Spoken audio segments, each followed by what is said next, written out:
Welcome back. We got Sonic on Skydeck this time. So I've mentioned before that Tails' portion of Skydeck plays an interesting part in Tails' story in that it comes pretty perfectly between Casinopolis and and Speed Highway.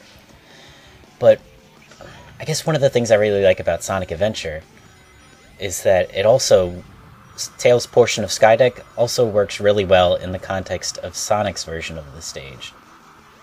So you sort of have this part of the stage is repurposed, and it works perfectly in two entirely different contexts, and that's such a neat idea. And it's not always pulled off, and Skydeck certainly has its problems, but I don't know, I love the concept. Anyway, so I believe I mentioned in the Tails playthrough that this portion of Skydeck has a bunch of narrow walkways to go through, like right here. But also, as you can see right here, there's the cameras. Oh, and yeah, I swear that was the scripting that threw me off. I swear.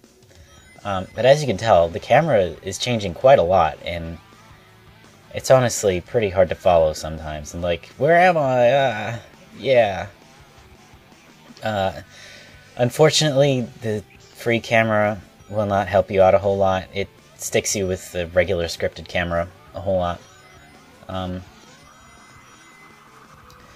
also, unlike Casinopolis, where the narrow hallways were pretty easy to run through, you see right here, I'm getting hung up on a lot of the barriers and walls in the level. So it's hard to go through this level this part of the level gracefully. There's also a lot of ladders to climb, which, I mean, those slow you down, so those are never fun. Also, where are Sonic's eyes? Like, I see the white, I don't see the pupil. Yeah, whatever. You can actually climb that back up and go up to the top path, but I'll be showing that off with Metal Sonic anyway, so I figured, you know what, let's get the taste of the bottom path. So I believe on the Tails playthrough I mentioned that this part of the stage has a bunch of narrow walkways with parallel paths that are all very similar, play very similarly. And the same is true for Sonic.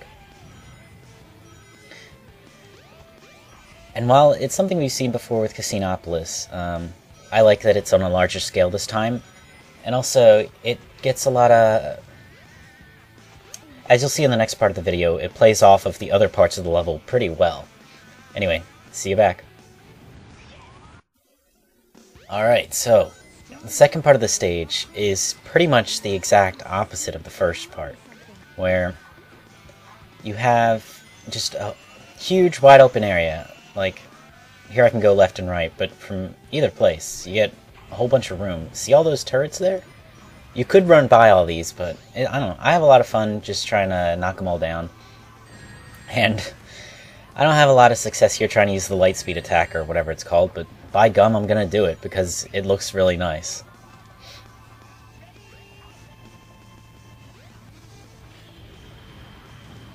Oh yeah! I've never seen this orange platform before. Let's see where it takes us. And yeah, it takes us to the opposite side of the ship. It's actually a huge waste of time. I don't know why it exists. But in general, whoa, close one. In general, I find this a really fun area. It's wide open, there's no real... Like, they tell you to go forward, but there's no real... there's no strict sense of direction. You can just go around and play with the cannons as you please and move on when you feel like it. By contrast, this area is actually kind of timed, and you gotta run forward, but it's really easy to mess up here. It's actually like the concluding part of Green Forest in Sonic Adventure 2. Anyway. So, basically the idea behind this level... I say basically a lot, don't I? Also, nice attack there, Sonic. Anyway, the idea behind this level is that you get two extremes of what 3D platforming...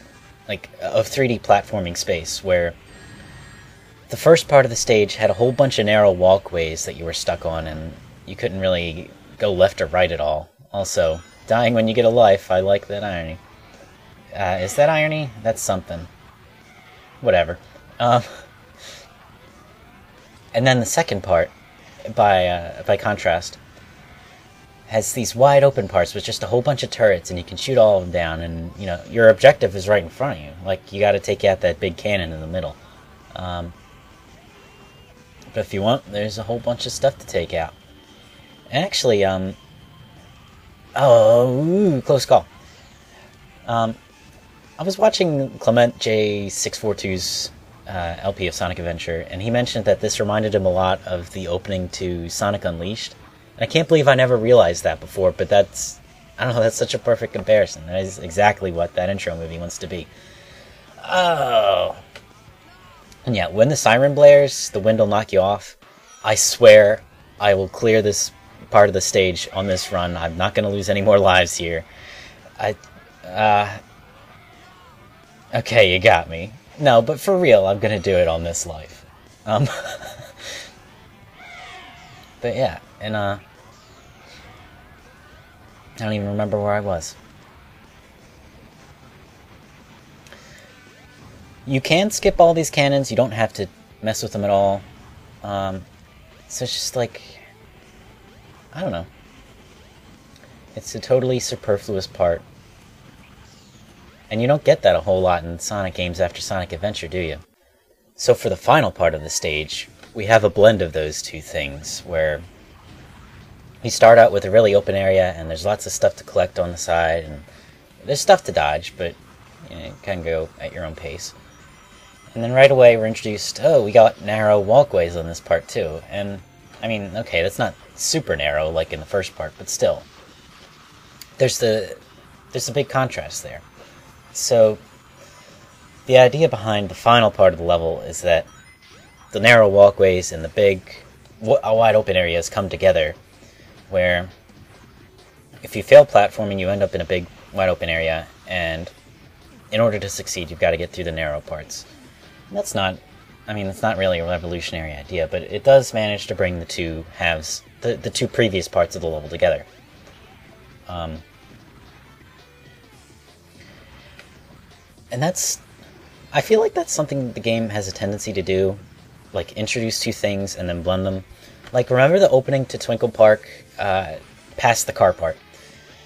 You had the portion with the platforming and then the portion with the spike balls, and then later on when you had the multiple paths, the paths combined the tough platforming and the spike balls.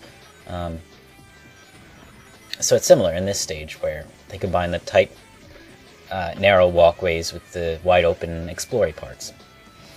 And this final part I think is really neat. It's just such a, so it starts out as a wide open, you can go anywhere sort of part.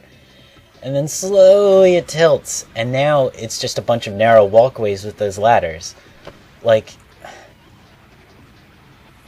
so that the very same space is occupied by two different types of paths, the wide open and the narrow. That's such a neat idea, I love it. In practice, it's actually a hassle to control. Up here, I think, I have trouble, like I'm pressing forward on the joystick, Sonic doesn't go anywhere, so I just have to jump and hope he lands back on the ladder. And that is a lot to hope for. Luckily, if you press B, he falls right off, so yes.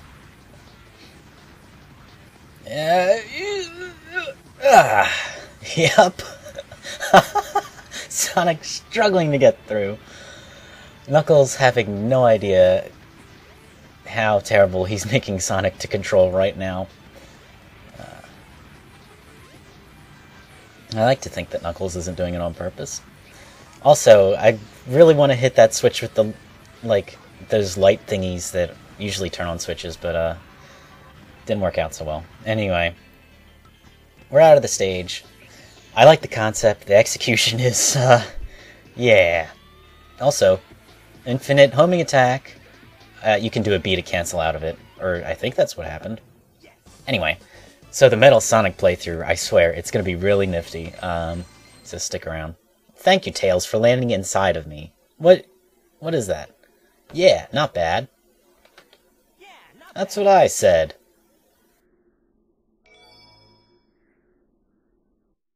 Alright, finally, Metal Sonic. The Metal Sonic playthrough is a big part of why this is one of my favorite stages. There's so many neat shortcuts here, some intentional, some not. It actually took me a little bit to get this on recording, or on camera, because like this part is really easy to mess up. Your timing on the final blue guy has to be perfect. I actually found in a practice recording that you can spin dash and clear every single guy there and just make it to the platform. But as you can see, I hit the guy, and yeah. Also, I would love to make that jump right from the cylinder onto the top of this cylinder structure, but the camera moves around so wildly, you're lucky not to get hit by a spike ball and fall into a bottomless pit. Anyway, I hope you can tell that, like, that shortcut was a path we took as Tails, and this shortcut is a path we could have taken as Tails. I honestly don't know how Metal Sonic made that jump. That was kind of tight. Lots of animals floating around. So yeah, if you take this side path, you can utterly skip that stupid part where you're walking down with the spike balls. I really wish you could spin dash jump here, but that ladder, like, Metal Sonic will cling to that ladder automatically. And you'll see my lives drop dramatically. That's because I spent a lot of time experimenting, trying to get the free camera to work in my favor. And in the end, I just said, screw it. I'm going to have to do it this very slow way. We're still going to clear well within the 5-minute time limit, but it's kind of a drag. I also lost a few lives trying to spin dash down this area, but, like, one thing I haven't noticed before is that when Sonic hits a wall, he goes out of his spin attack, and he starts running. And obviously, if you want to spin into enemies, that's going to be kind of a problem.